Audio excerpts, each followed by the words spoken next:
Hello everybody, welcome to NEET PG series. मैं Arpit Nema from a Fairfield learning platform, जहां पे आप सब पढ़ सकते हो physics, chemistry, math, biology absolutely for free at learnerhub.com।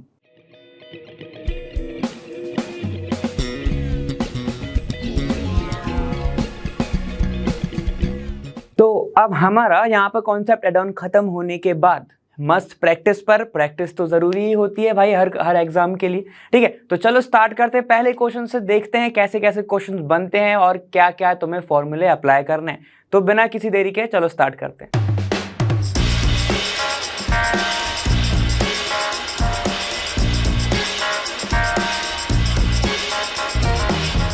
तो पहला क्वेश्चन हमारा ये है, वो बोल रहा है minimum number of molecule are in. ठीक है, पहला प्रॉब्लम ये है कि सबसे मिनिमम नंबर ऑफ मॉलिक्यूल किस में होंगे, ये हमें बताना है। तो कैसे निकालेंगे हम?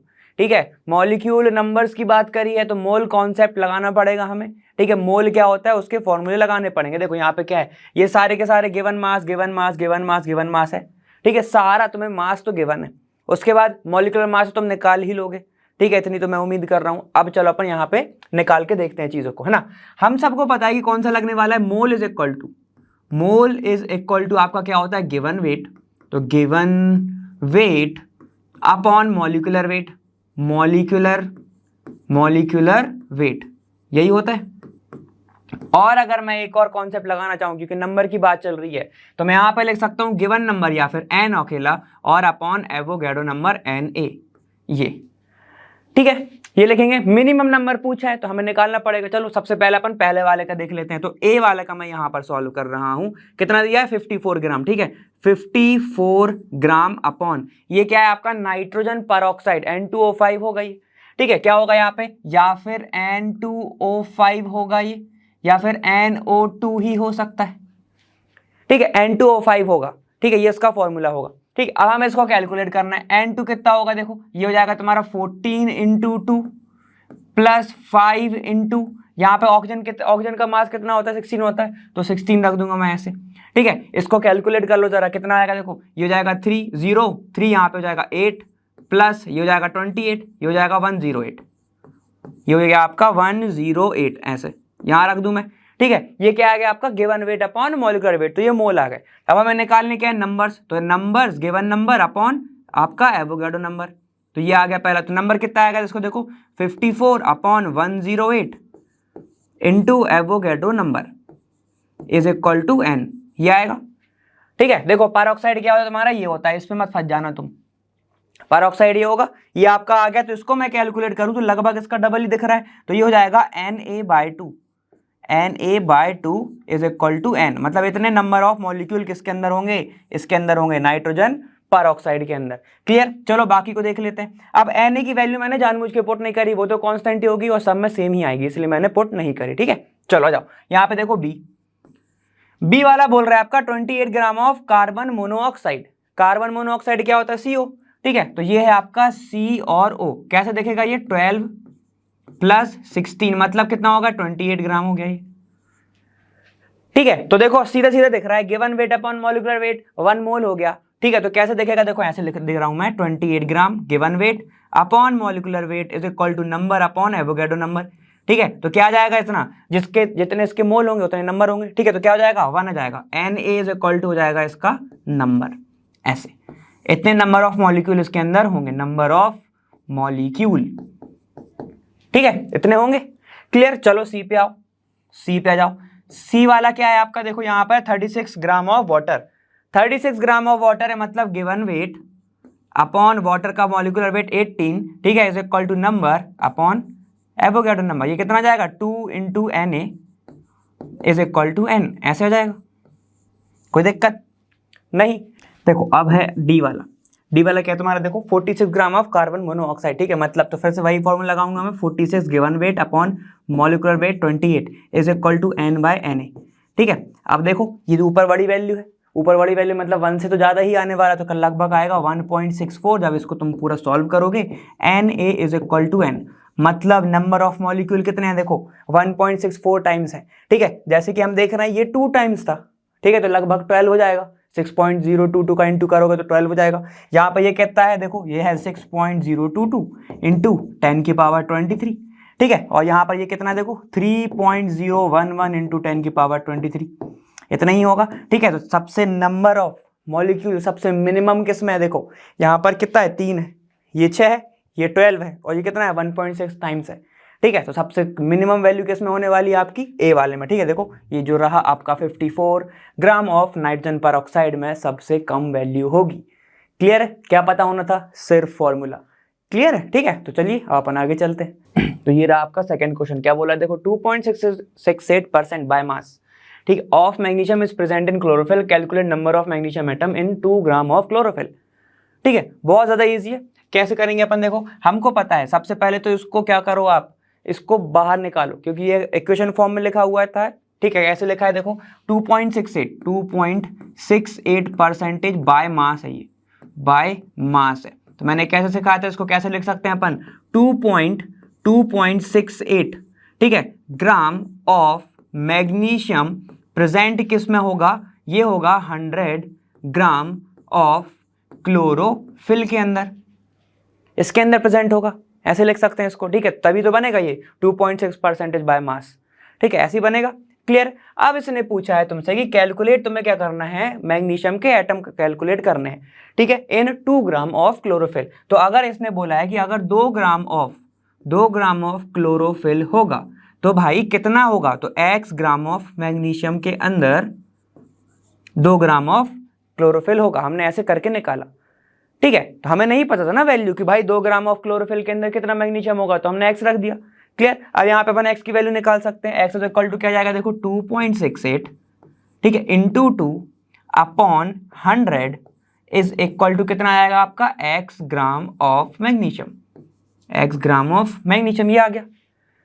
ठीक है, अब इसको तो कैलकुलेट कर ही सकते हो। ये कितना आएगा, देखो ये जाएगा आपका 6, ये होगा आपका 3.5 अपॉन 100, ठीक है, is equal to x gram of magnesium.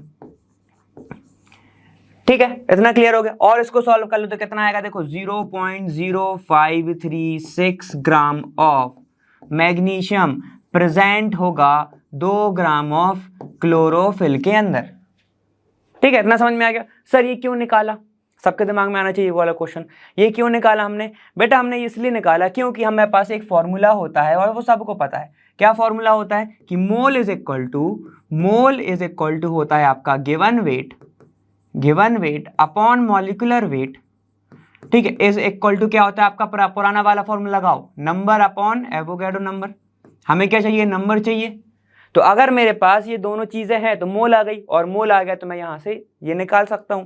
Clear है, ठीक है, तो इसको मैं रख सकता हूं अब 0.0536, ठीक है, अपॉन मॉलिक्यूलर वेट कितना होता है इसका 24 होगा। ठीक है, अब देखो इसको रिलेशन को लगाओ, into Avogadro number is equal to क्या आएगा आपका नंबर ऑफ मैग्नीशियम एटम, यही आएगा। ठीक है, नंबर ऑफ मैग्नीशियम एटम लिख सकते हैं इसको। अब इसको थोड़ा सा कैलकुलेट कर लेंगे तो आपका कुछ आएगा 0.00313 कुछ ऐसे 44 कुछ आएगा। ठीक है, 0.001344 ऐसे कुछ आएगा, इनटू इज इक्वल टू आएगा आपका नंबर ऑफ मैग्नीशियम एटम। ठीक है, इनटू आएगा 10 की पावर 23। क्लियर है, ये कैसे आया, क्योंकि Na की वैल्यू कितनी होती है, Na का जो वैल्यू होता है बेटा वो होता है 6.022 इंटू 10 की पावर 23। क्लियर। अब जब मैं पॉइंट को इधर उधर करूंगा तो क्या होगा, 10 की पावर थोड़ी कम हो जाएगी, आपका आंसर कितना आएगा 1.34 इंटू 10 की पावर 21, ये आपका कुछ आंसर आएगा ऐसे। क्लियर है, कुछ नहीं करना बेटा। देखो क्या होगा, जैसे ही खिसकाओगे तो 2 जीरो कम हो जाएंगे। ठीक है, यहाँ पे 1 जीरो होगा, ठीक है, 1 जीरो गए। ठीक है, तो यहाँ पे क्या जाएगा 21 आ जाएगा। तो इसको कैलकुलेट करोगे तो आपका आंसर इतना आ जाएगा। ठीक है, कैलकुलेट एक बार यहाँ से कर लेना, तुम यहाँ से मत देखना, यहाँ से कर लेना कैलकुलेट। क्लियर है, समझ में आ गया। तो आपका आंसर आएगा 1.3। तो आपको वही है, सिर्फ वही है। देखो अब अपन ने क्या देखा था पिछले में, डायरेक्ट उस कॉन्सेप्ट से हमने आंसर निकाले थे। अब यहाँ पर क्या है, बाय मास से निकाला है हमने, मास परसेंटेज से निकाला है। तो दोनों ही इजी हैं, बस आपको वहाँ पे गिवन मास गिवन था, यहाँ पर आपको गिवन मास नहीं था।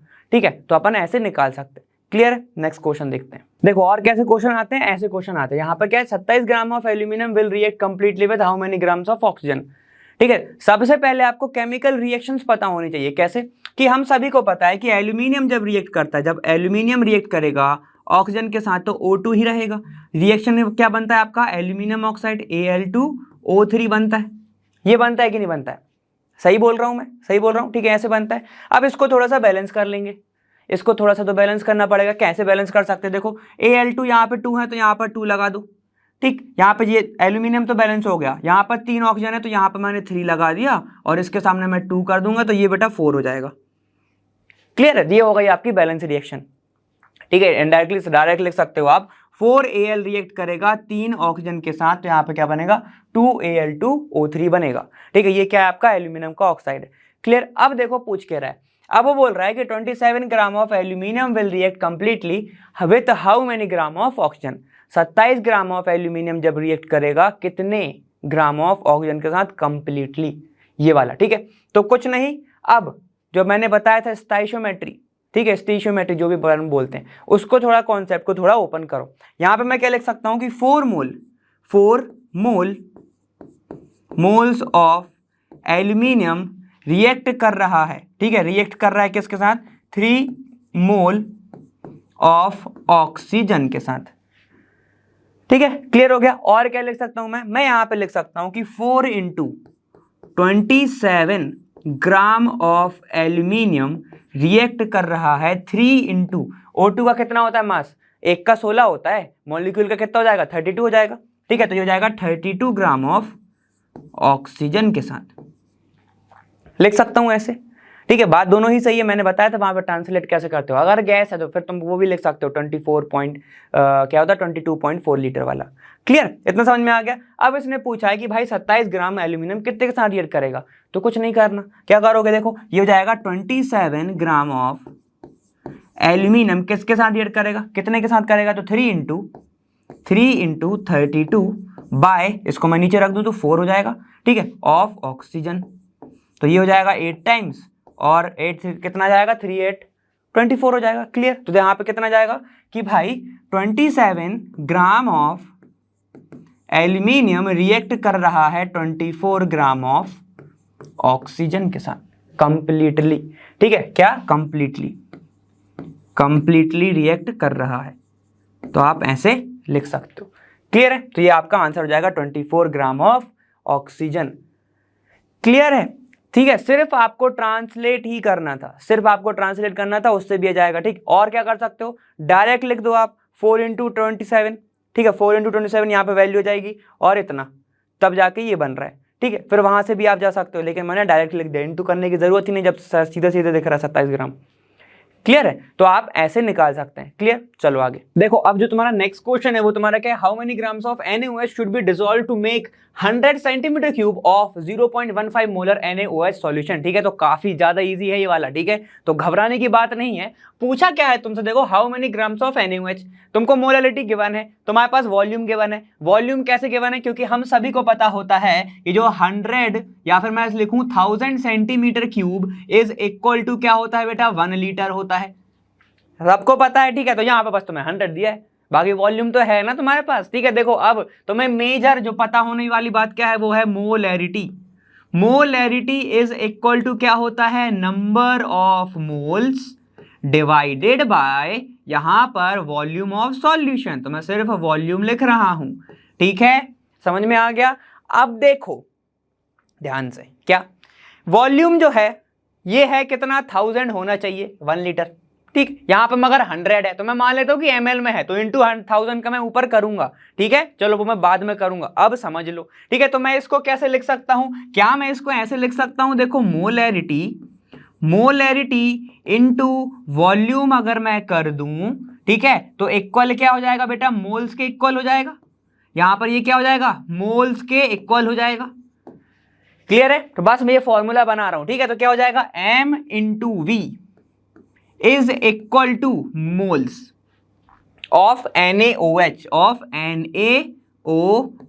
क्या चाहिए आपको, given weight upon molecular weight क्या होता है, मोल्स होता है, चाहिए क्या है यहाँ पर, मास चाहिए है, ठीक है। तो मैं लिख दूंगा यहाँ पर given weight of NaOH divided by molecular weight of NaOH, ठीक है, ऐसा इज इक्वल टू क्या होगा, मोलरिटी कितना होता है 0.15, तो मैं लग रहा हूं यहां पे 0.15 इनटू यहां पर क्या होगा वॉल्यूम, वॉल्यूम देखो किस में दिया गया है आपको 100 सेंटीमीटर क्यूब, ठीक है। तो मैं देखो क्या लिखूंगा, अगर यहां पर है ये 100 सेंटीमीटर क्यूब, ठीक है, तो बताओ यहां पर मतलब कितने लीटर होगा, ठीक, कितने लीटर होगा, यहां पर डिवाइड कर दो ना एक, ठीक है, एक जीरो इधर कर दो तो क्या हो जाएगा 0.1 लीटर, मतलब कि क्या है वो ml में है, ठीक है। तो मैं क्या लिखूंगा, वॉल्यूम को मैं लिख सकता हूं कैसे 100 डिवाइडेड बाय 1000, ऐसे लिख सकता हूं।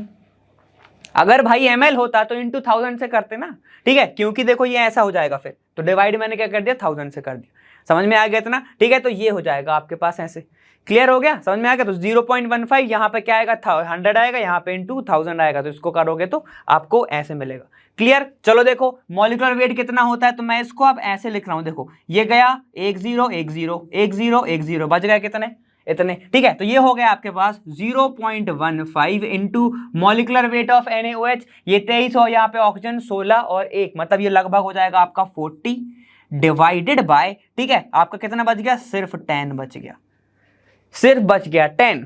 आपका आंसर आ चुका है, क्या है देखो, ये हो गया आपका गिवन वेट ऑफ NaOH, ठीक है। तो क्या बच गया, इस जीरो से ये जीरो कैंसिल, ठीक है, तो 15 4 जा 60, तो ये हो जाए आपका 0.60 ग्राम ऑफ NaOH, तो ये हो गया आपके पास गिवन वेट ऑफ NaOH, मतलब कितने ग्राम ऑफ NaOH डिसॉल्व होगा इतने में जब जाके बनेगा ऐसा, ठीक है। तो अब इसके पास आपके पास आंसर है, क्या आंसर है कि 0.60 ग्राम जैसे ही डिसॉल्व होगा 100 सेंटीमीटर क्यूब के अंदर, तो वो जो सॉल्यूशन बनेगा वो बनेगा 0.15 मोलर NaOH।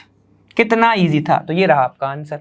क्या पता होना था, ये पता होना था, और आपको एक पता होना था, ये क्या, ये क्लियर, ठीक है। तो ये रहा आपका आंसर।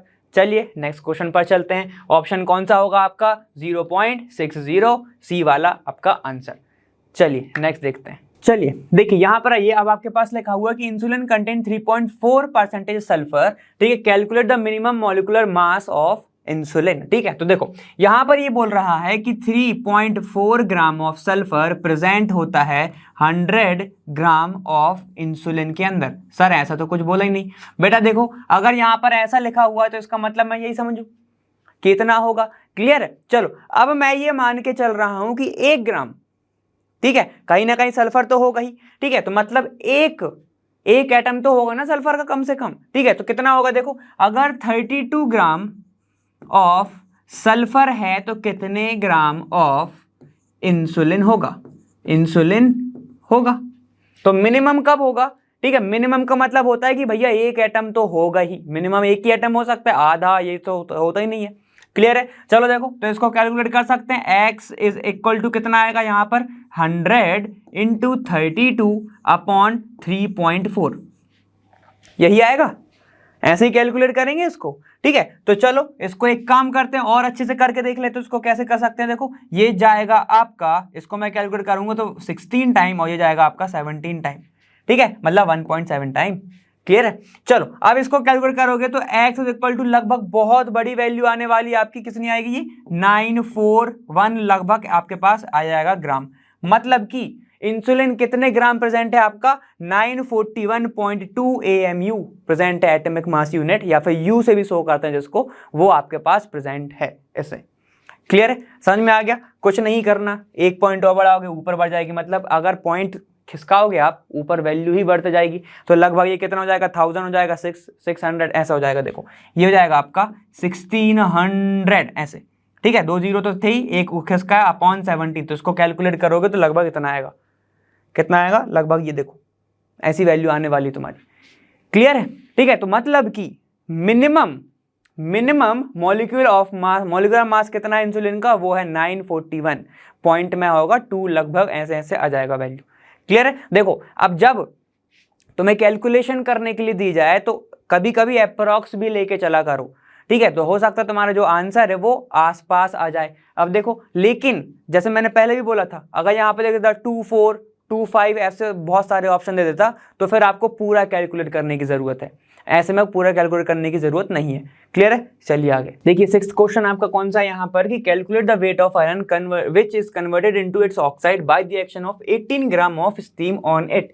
ठीक है, तो ये बहुत ज्यादा ही ईजी है, इसमें घबराने की बात नहीं। देखो क्या बोल रहा है कि आयरन जो है इसका वेट निकालना है जब इसके ऊपर से स्टीम निकाली गई और ये कन्वर्ट हो गया आपने किसमें, ऑक्साइड फॉर्म में, Fe3O4 में। साथ ही साथ क्या निकाला होगा, हाइड्रोजन गैस निकाली होगी, ऐसे निकाला होगा इसमें। ठीक है, तो यहां पर सबसे पहले तो इसको बैलेंस करके देख लो। बैलेंस करो, यहाँ पे 3 हो जाएगा, ठीक, क्योंकि आयरन 3 है। ठीक है, ऑक्सीजन कितने, देखो 4 है तो यहाँ पे 4 लगा दो। हाइड्रोजन तो आप बैलेंस कर ही सकते हो, ये 8 है तो यहाँ पे 4 लगा दोगे तो ये हो जाएगा। ठीक है, अब उसने क्या बोला है कि अब 18 ग्राम आयरन जब स्टीम निकल गई तो वेट क्या होगा आयरन का।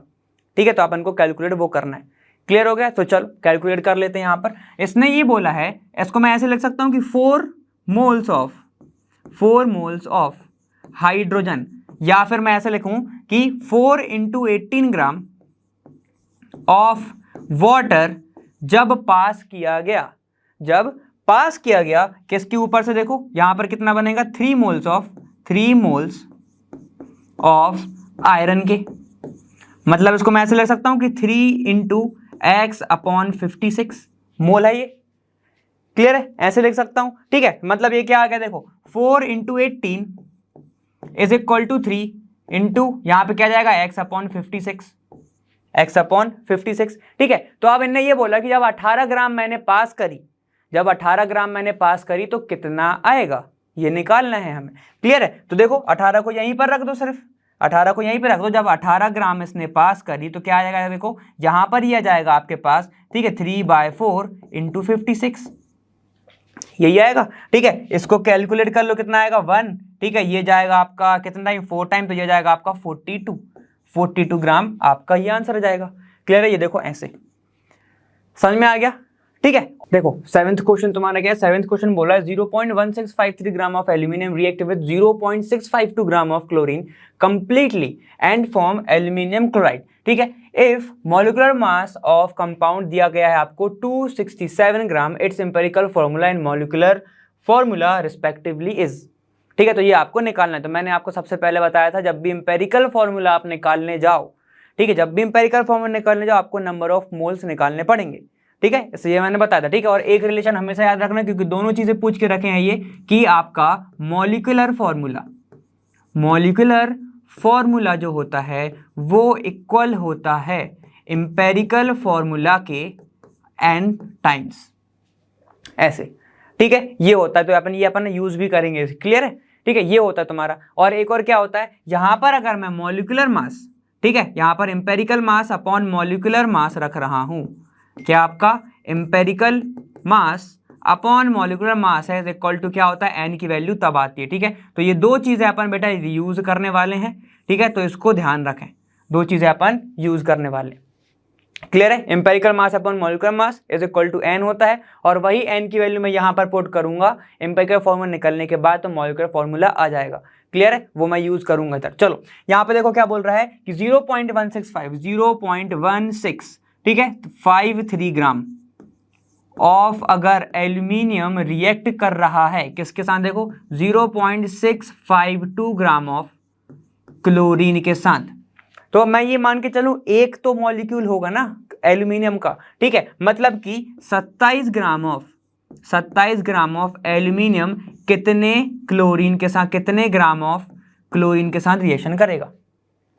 ठीक है, समझ में आ गया ना? मतलब कि 1 मोल तो होगा ही ना, होगा 1 मोल तो होगा ही एल्यूमिनियम का, वही अपन ने यहाँ पे ले लिया। क्लियर है? चलो देखो, तो यहाँ पर कैलकुलेट करोगे तो x इज इक्वल टू कितना आएगा, यहाँ पर 0.652 इंटू 27 डिवाइडेड बाय ये जाएगा आपका 0.1653। ठीक है, तो लगभग इसकी जो वैल्यू आएगी वो आएगी 106.5 ग्राम ऑफ क्लोरीन, ये आएगा आपका क्लोरीन। क्लियर है? मतलब कि इतना है इसके अंदर। अब मैं क्या कर सकता हूं, अब मैं यहां से क्या निकाल सकता हूं, क्लोरीन के मोल्स निकाल सकता हूं। ठीक है, देखो मेरे पास गिवन वेट आ चुका है। ठीक है, मेरे पास क्या आ चुका है, गिवन वेट। देखो यहां पर कितना है, 267 है। ये क्या है, देखो पूरा कंपाउंड का मास है।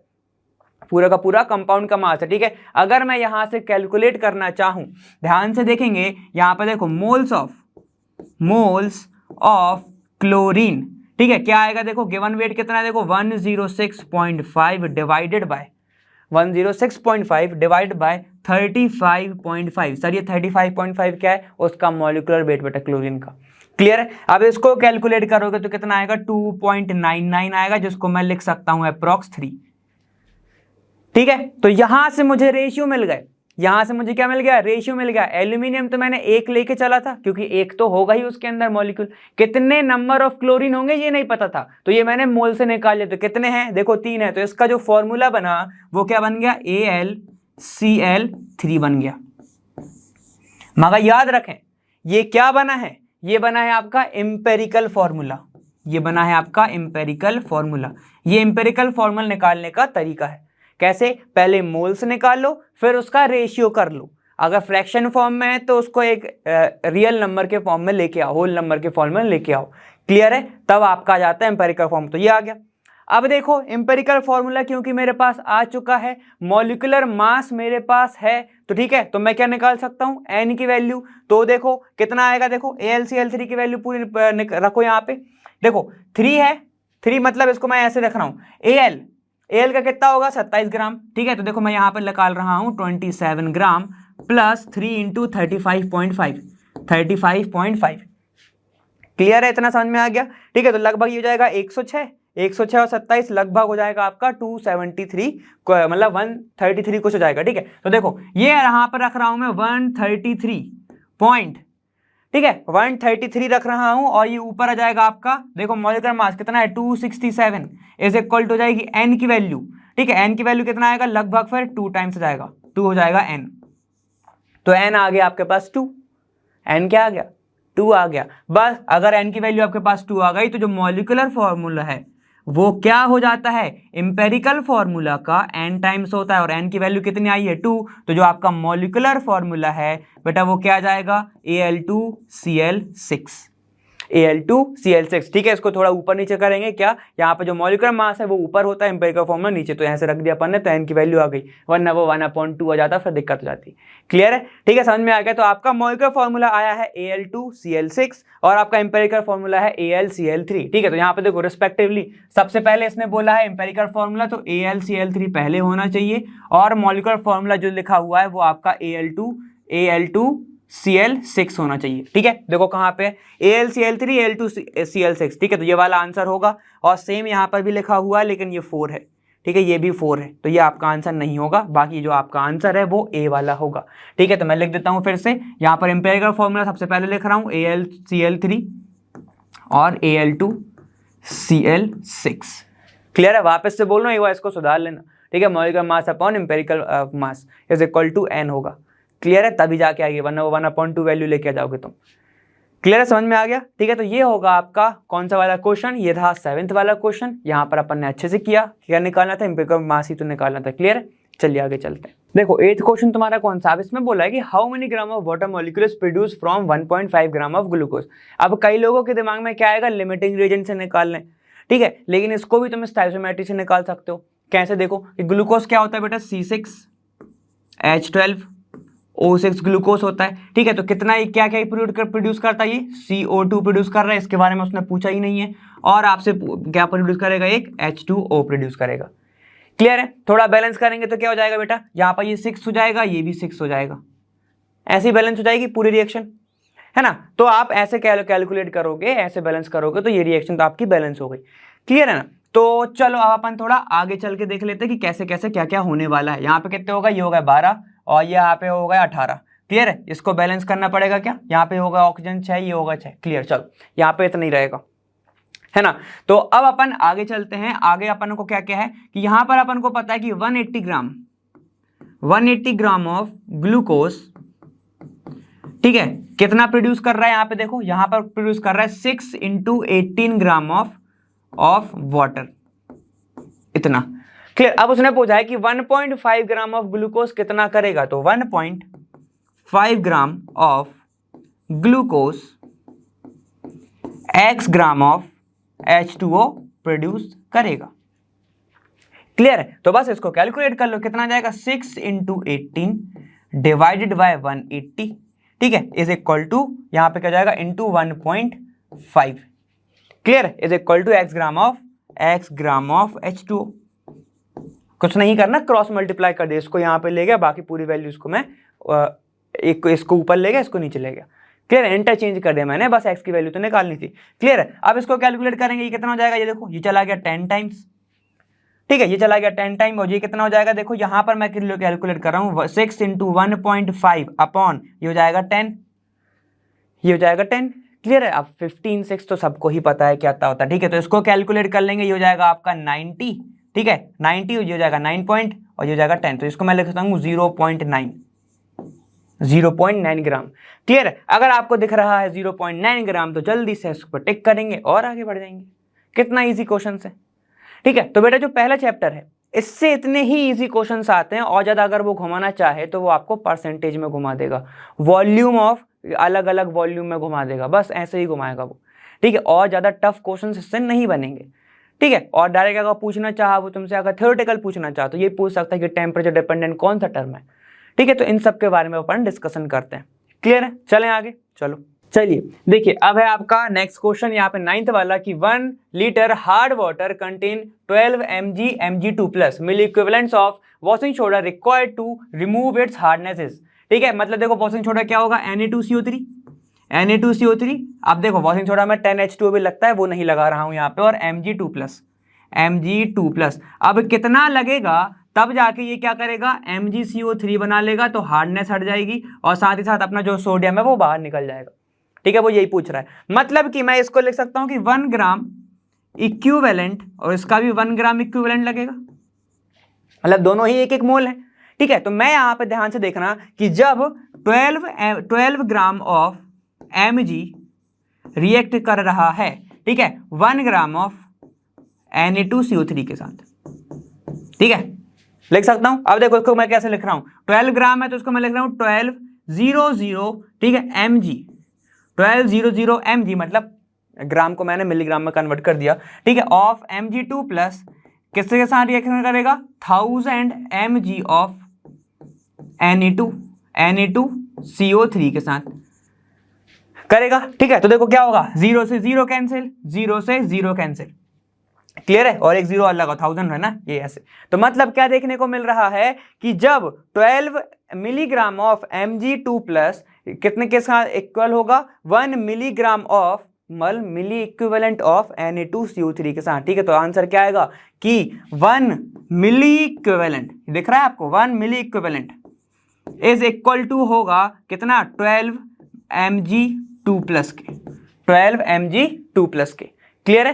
तो आपको ऐसे ही कैलकुलेट करना है, मतलब वही वाला कॉन्सेप्ट लगाओ, 1 मोल इज इक्वल टू इतने मोल, ठीक है। तो यहाँ पे क्या आएगा, तो इतना ग्राम किसके साथ रिएक्शन करेगा, इसके साथ, वो ग्राम में है तो मिलीग्राम में कन्वर्ट कर लो, ठीक है, और फिर इसको भी कन्वर्ट कर लोगे तुम, तो दोनों के 3 0 है, 3 0 कैंसिल, 1 इज इक्वल टू 1 हो गया, 1 इज इक्वल टू 12 हो गया। तो यही आपका आंसर था, क्लियर है। देखो तो यह आएगा आपका आंसर, क्लियर है, बहुत ईजी है, बहुत ईजी है, जिसमें ज़्यादा घबराने की बात नहीं है, सिर्फ आपको स्टोइचियोमेट्री वाली ज़्यादातर मेथड लगानी है और आंसर आ जाएगा, क्लियर है। चलिए आगे, चलिए देखिए, अब है आपका नेक्स्ट क्वेश्चन 10th वाला, बहुत अच्छा क्वेश्चन है ये, बहुत ज़्यादा अच्छा लगा मेरे को, ठीक है। तो आप भी इसको बहुत कोशिश करें, करने की एक बार पॉज कर लें और फिर कोशिश करें। देखो यहाँ पे क्या बोल रहा है, specific volume of cylindrical virus particle इतना दिया गया है, whose radius and length are इतनी इतनी, ठीक है, रिस्पेक्टिवली इफ Na, हमको सबको पता है एवोगाड्रो नंबर कितना होता है, तो हमको निकालना है weight, molecular weight of virus निकालना है, क्लियर है। तो कैसे निकालेंगे, देखो काफी अच्छा क्वेश्चन है, ठीक है। यहां पर स्पेसिफिक वॉल्यूम है, तो हम सभी को पता है कि स्पेसिफिक जो वॉल्यूम है वो बेटा रेसिप्रोकल होता है किसका, डेंसिटी का, 1 अपॉन डेंसिटी। सर ये कहां से आ गया, बस मैं बता रहा हूं। और डेंसिटी क्या होता है, मास अपॉन वॉल्यूम, तो ये क्या हो जाएगा बेटा, देखो वॉल्यूम अपॉन मास हो जाएगा ये, क्लियर है, समझ में आ गया। तो मास तो मैं यहां से निकाल लूंगा, ठीक है। और स्पेसिफिक वॉल्यूम मेरे को गिवन है, वॉल्यूम बस निकालना है। वॉल्यूम कैसे निकालोगे, देखो पहले ही देके रखा है, सिलेंड्रिकल है, सिलेंडर का वॉल्यूम कितना होता है, सभी ने पढ़ाया होगा आप सभी को, ठीक है, दीपक सर ने अच्छे से कराया होगा। देखो पाई आर स्क्वायर एच होता है, क्योंकि लेंथ दी है तो एल हो जाएगा वो, ठीक है। तो देखो इसको मैं लिख सकता हूं ऐसा, 22/7 इनटू यहाँ पे देखो कितना है, ये एंगस्ट्रॉम में है तो इसको कन्वर्ट करना पड़ेगा आपको मीटर में, क्या हो जाएगा 10 की पावर -8। ठीक है, तो इसको मैं क्या लिख रहा हूँ 7 इंटू 10 की पावर -8, क्योंकि स्क्वायर है तो स्क्वायर, इंटू यहाँ पर देखो कितना है 10 इंटू 10 की पावर -8, ऐसे। क्लियर है, इतना समझ में आ गया। इसको पूरा कैलकुलेट जब तुम करने जाओगे तो लगभग आ जाएगा आपका 154 इंटू 10 की पावर -23, यही कुछ आएगा तुम्हारा। ठीक है, 10 की पावर -23 ऐसे कुछ तुम्हारी वैल्यूज आने वाली है। क्लियर है, इतना समझ में आ गया। चलो अब देखो हमारे पास क्या क्या आ गया है, हमारे पास है वॉल्यूम, हमारे पास है क्या स्पेसिफिक वॉल्यूम, तो उसको सीधे सीधे कैलकुलेट कर लेंगे। चलो देखो कितना आएगा 154 इंटू 10 की पावर 23 -23 अपॉन ये स्पेसिफिक वॉल्यूम कितना है देखो 6.02 इंटू 10 की पावर -2, ये हो गया आपके पास मास। मुझे मॉलिक्यूलर मास अगर निकालना है, मुझे अगर मॉलिक्यूलर मास निकालना है तो देखो क्या होगा। मॉलिक्यूलर मास निकालने के लिए चीजें ध्यान से देखना। मॉलिक्यूलर मास मैं बोल सकता हूं कि जितना नंबर ऑफ पार्टिकल्स का या फिर जितना भी वेट होगा एवोगैड्रो नंबर का, जितने भी इसके अंदर वायरस प्रेजेंट है उनका, इनटू उसका एक का वेट, मतलब एक का वेट और पूरे पार्टिकल्स का वेट इक्वल किसके होगा, आपके मॉलिक्यूलर वेट के अंदर होगा। समझ में आया कैसे करते हैं इसको, एक बार एग्जाम्पल से समझ लो। देखो जैसे कि अगर मुझे निकालना है Na2 का, Na2CO3 का, ठीक है, तो जितने नंबर होंगे तो नंबर इनटू इसका एक का वेट, ठीक है, कितना होता है इसका, कितना होता है 23 कुछ होता है, अपन लेके चलते हैं 22 लेके चलते हैं। ठीक है, तो वही मैंने यहां पे पुट किया। मान लो वायरस है आपका, वायरस का n नंबर है, वायरस n नंबर है। ठीक है, तो जितने नंबर ऑफ वायरस होंगे वो इनटू उसका एक का वेट, उसका एक का मास इज इक्वल टू क्या होगा, उसका मॉलिक्यूलर मास होगा। समझ पा रहे हो? ठीक है, तो वही कॉन्सेप्ट मैं यहाँ पर लगा रहा हूँ, ध्यान से देखो कि molecular mass is equal to क्या होगा, जितना उसका एक का मास है ये, तो 154 इंटू 10 की पावर -23 डिवाइडेड बाय 6.02 इंटू 10 की पावर -2, ये इंटू है। ठीक है, क्लियर है। और किसका, नंबर ऑफ पार्टिकल कितने होते हैं, एवोगैड्रो नंबर क्या होगा आपका 6.022 इंटू 10 की पावर -23, यही होगा आपका। क्लियर है, इतना समझ में आ गया। अब देखो क्या होने वाला है, क्योंकि ये दोनों के दोनों टर्म माइनस माइनस में है तो यहां पर एक खेल है, क्योंकि ये दोनों के दोनों माइनस में है पावर, तो जब इनटू होगा इनका, जब एडिशन होगा तो क्या हो जाएगा बेटा, ये प्लस हो जाएगा, ये भी प्लस, ठीक है, ये प्लस हो जाएगा। अब देखो ये +23 ये -23 दोनों के दोनों गए। ठीक है, 6.02 लगभग सेम ही है तो ये भी गए। क्या बच गया देखो 154 अपॉन में डिवाइड में क्या है 10 की पावर -2, ऊपर जाएगा क्या हो जाएगा 100 हो जाएगा। ये जाएगा आपका पूरा का पूरा सॉल्व करोगे तो ये जाएगा 154, 2 0 ऊपर, तो ये 2 0 ऊपर चलेगा। कितना इजी था। ठीक है, अब देखो यहाँ पर क्या है, सबकी जितनी भी यूनिट है वो केजी में है, केजी में करना है अगर इसको तो क्या करूं, डिवाइड कर दूं 1000 से तो कितना जाएगा 154। ठीक है, मतलब 154 कह रहा हूं, 15.4 kg पर मोल जाएगा। ठीक है, तो देखो यहाँ पर क्या है 15.4 kg, 15 पॉइंट यहाँ पर 10 की पावर नहीं चाहिए थी, ये हो जाएगा आपका आंसर। तो आंसर जो होगा वो होगा 154 ऐसा kg पर मोल, ये हो जाएगा आपका। क्लियर, समझ में आ गया। ठीक है, तो बस आपको ऐसे ही तो कैलकुलेट करना था, क्या दिक्कत है। क्लियर है, समझ में आ गया। ठीक है, चलिए आगे चलते हैं। तो बेटा एक चीज और यहाँ पर देखो, ये जो है -23 नहीं हो, क्योंकि ये जो है 23 एवोगैड्रो नंबर जो है वो तो पॉजिटिव में ही होता है। क्लियर है, और ये जो आपके वैल्यू आई थी पहले वाली वो सही है। ठीक है, ये माइनस आएगा तो इन दोनों से ये दोनों कैंसिल हो जाएगा। क्लियर है, ठीक है, बाकी का आंसर आपका तो वही का वही है। चलिए आगे देखो, अब तुम्हारा 11th क्वेश्चन यहाँ पे क्या बोला है, percentage of A in compound. ठीक है, इस कितना है 0.8% by weight, then minimum molecular weight of that compound is. ठीक है, तो इसको थोड़ा फिर से अपन ओपन करके लिखेंगे। यहाँ पे क्या है, ये मास परसेंटेज में गिवन है, यहाँ पे इसको मैं लिखूंगा 0.8%। ठीक है, कितना मतलब इसको लिख सकता हूँ कि 0.8 ग्राम था किसमें, 100 ग्राम ऑफ कंपाउंड के अंदर, लिख सकता हूँ इसको मैं ऐसे, कंपाउंड के अंदर, है कि नहीं। तो भाई यहाँ पर क्योंकि मिनिमम पूछा है, मिनिमम मतलब 1 मोल तो होगा ही होगा, मिनिमम 1 मोल तो होगा ही होगा। ठीक है, तो 1 मोल के अंदर कितना एटॉमिक वेट होता है, देखो 54.4 ग्राम। ठीक है, किसके अंदर होगा, x ग्राम होगा, x ग्राम ऑफ कंपाउंड के अंदर, है कि नहीं? ठीक है, मतलब कंपाउंड का जो पूछा ना मिनिमम मॉलिक्यूलर वेट, तो अपन को इसको निकालना है। क्लियर? तो चलो यहाँ पे अपन कैलकुलेट करते हैं, तो x gram of compound is equal to कितना जाएगा, देखो 54.4 इंटू यहाँ पे हो जाएगा 100 डिवाइडेड बाय 0.8। ठीक है, तो यहाँ पर कितना आएगा, लगभग इसको कैलकुलेट करोगे जब तुम, तो ये जाएगा तुम्हारा 0.68 ऐसा कुछ आएगा, 0.068। तो इसको लिख सकता हूँ 6.8 इंटू 10 की पावर 3। ठीक है, जब इसको पूरा कैलकुलेट करोगे तो तुम्हारा ऐसे कुछ आएगा। ठीक है, ऐसे तुम्हारा कुछ आने वाला है। तो बस यहाँ पे तुम्हें दिख रहा है, अगर 3.4 है नहीं, 6.8 10 की पावर 5 है तो बिल्कुल नहीं। यहाँ पर क्या देखो 10 की पावर 2, ये आएगा आपका आंसर 6.8 इंटू 10 की पावर 3। क्लियर है? तो आपको ऐसे ही कैलकुलेट करना है यहाँ पे अदल बदल करके। क्लियर है? चलिए आगे चलो। देखो अब देखो अपना कौन सा क्वेश्चन है, 12 क्वेश्चन है। यहाँ पर बोल रहा है student found hydrated salt copper sulphate और XH2O, ठीक है, undergo 71% loss in mass on heating and become anhydrous, the value of X is.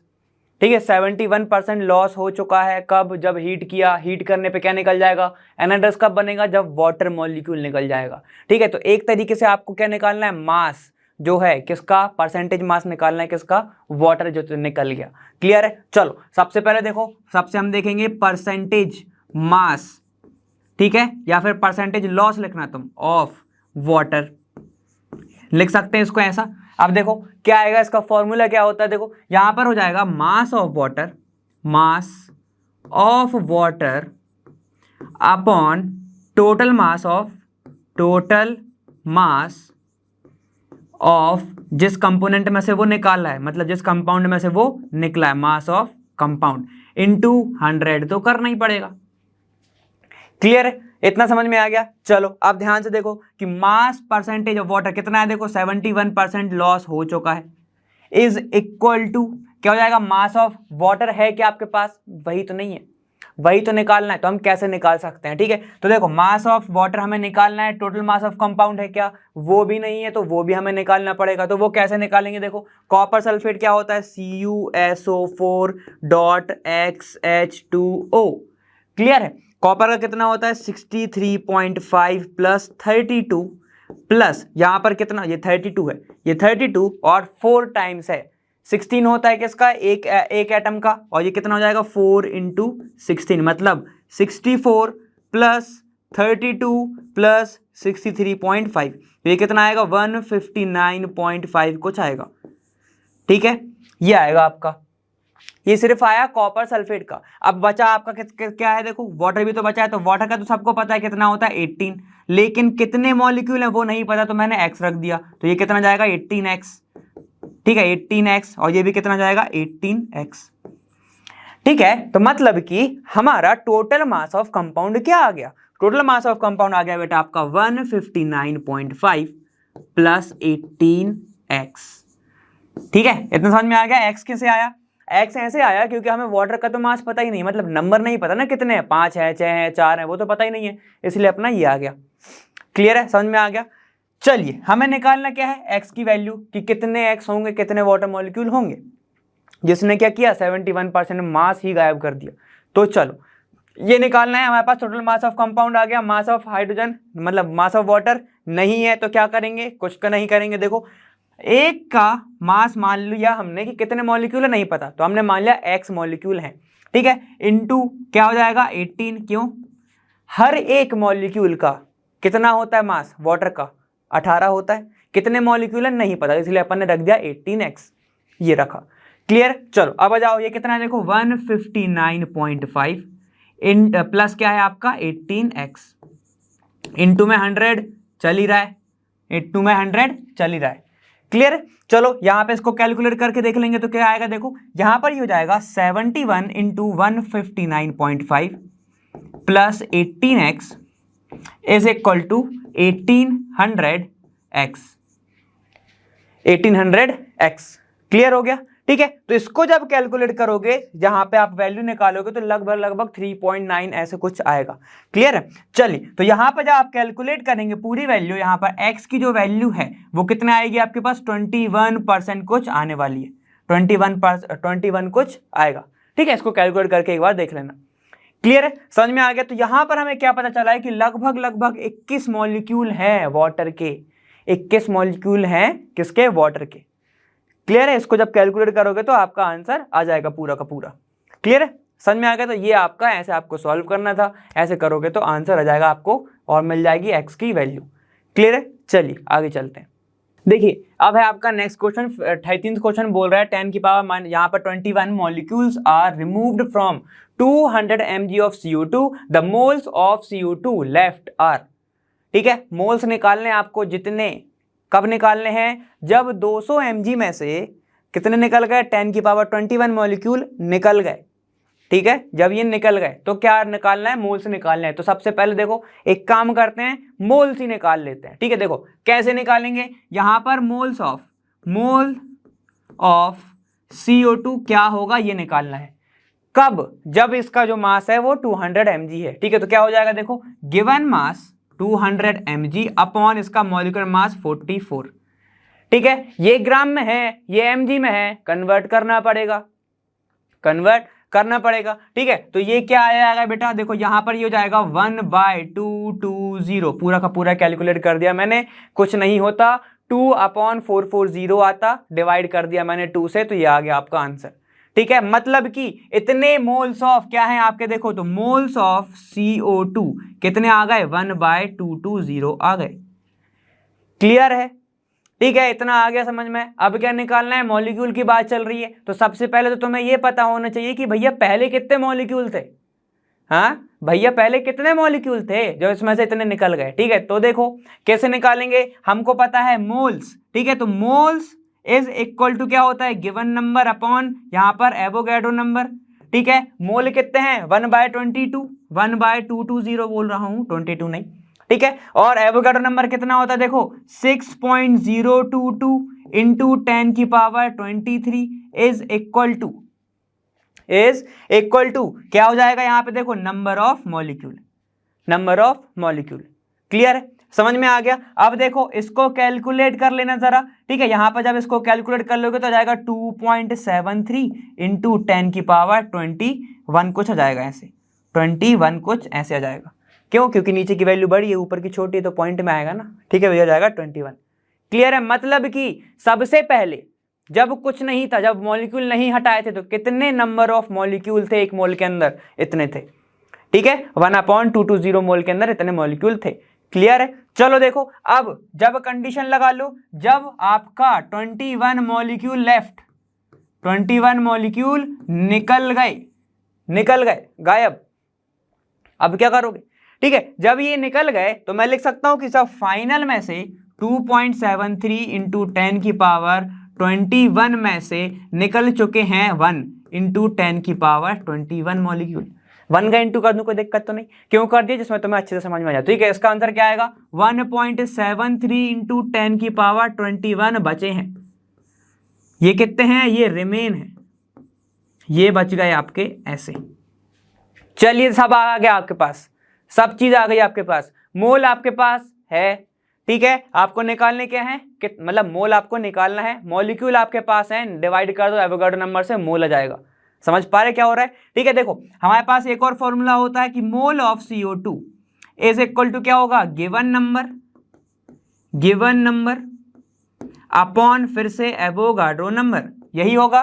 ठीक है, तो गिवन नंबर देखो 2 बार निकल चुका है। ठीक, कंफ्यूज मत होना, 2 बार निकल चुका, एक बार पूरे मॉलिक्यूल निकाले हमने, पूरे मॉलिक्यूल, दूसरी बार जितने बच गए उसका निकाल रहा हूं। ठीक है, तो क्या आएगा, देखो 1.73 इंटू 10 की पावर 21 डिवाइडेड बाय 6.022 इंटू 10 की पावर 23।